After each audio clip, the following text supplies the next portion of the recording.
Hello mga Cubs, magandang araw. Konting update muna tayo about sa mga pangyayari ngayon dito sa Poland. Alam nyo ba na ang mga lokal ngayon dito sa Poland kabi-kabila ang mga rally na sinasagawa sa mga malalaking syudad. At ang kanilang pinaglalaban ay patungkol dito sa mga illegal immigrant. So yun nga guys, tama naman po yung kanilang pinaglalaban dahil nga ayaw nila na magkaroon ng mga gulo dito sa kanilang bansa. Kasi sa totoo lang, napakaganda ng Poland, napakatahimik na lugar at bibihira ka lang makarinig ng mga krimen, mga ganyan. 'Di ba? So ayaw nila na matulad sila sa mga bansang France, sa Spain na maraming mga snatcher, yung mga ganyan, magugulo. At lalong-lalo na ayaw nila matulad sa UK na halos sinakop na ang UK ng mga immigrants. Diba? So sang-ayon ako dyan guys. Tama po talaga yung kanilang pinaglalaban. But ito guys yung isang bagay na gusto kong malaman nyo, yung reality po dito sa Poland dahil ayaw ko na mapasubo yung mga kababayan natin na mag-apply papuntang Poland, gumastos ng malaki at masayang lang yung kanilang pera. Kaya ito guys, gumawa ako ng video na to para sabihin sa inyo na itong pinaglalaban ngayon ng mga lokal dito sa Poland ay meron ding negative effect para sa mga migrant worker na legal. Alam niyo kung bakit? Kasi sa totoo lang, dito sa Poland, hindi naman lahat ng tao, no, pero mostly na ngayon sa kanila pag nakakita ng immigrant parang hindi na maganda ang image, hindi na maganda ang imahe. Kahit kami guys, nakaranas din kami ng mga discrimination. Yung nagbabayad naman tayo ng tax, di ba? So legal naman tayo nagtatrabaho dito, kumpleto tayo ng documents. But ayaw kaming tanggapin ng isang ospital dahil nga ayaw nila na wala daw silang doktor na mag-a-assist sa amin na English speaking. So, okay lang sa amin yun guys, no? Okay lang sa atin yun. Wala namang problema kung ganun nga yung reason. Hindi natin sila mapipilit dahil nga tayo yung mga dayo lang dito. But yung kinasama ng loob namin dahil the way kami approach, hindi maganda. Yung makikita mo talaga sa mga facial expression nila na hindi maganda yung pakikitungo.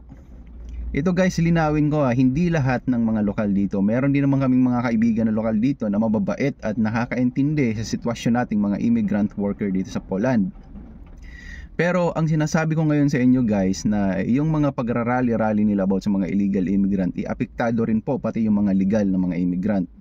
Sabihin ko sa inyo, una, mabagal po ang proseso ng mga documents ngayon dito sa Poland. Hindi ko alam kung bakit.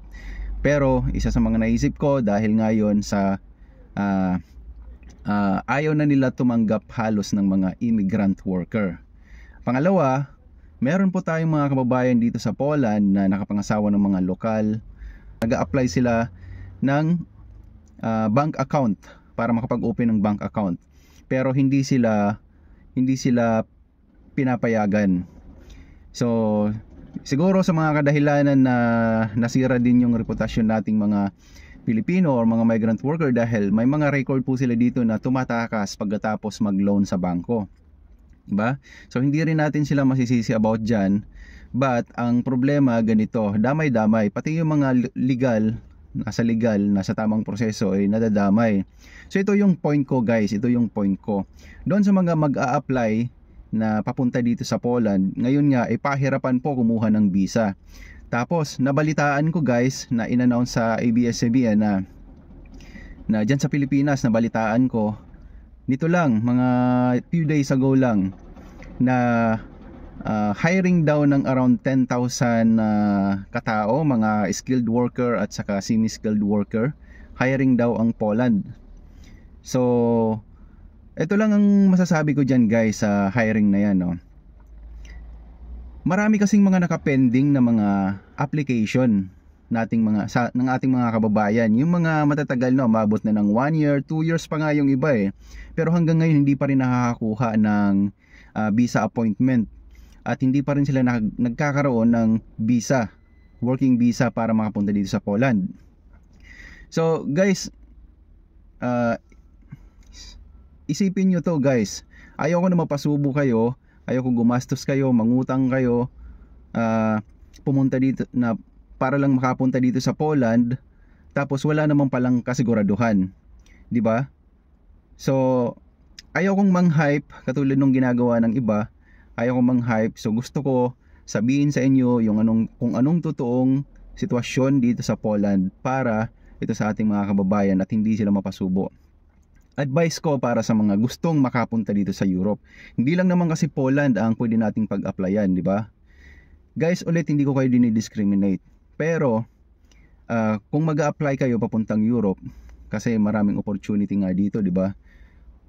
Mas maigi pumunta muna, wag na lang muna mag-Poland, punta na lang muna kayo sa ibang mga European country like sa Czech Republic, like sa Croatia, sa Slovakia, saan pa ba? Hungary.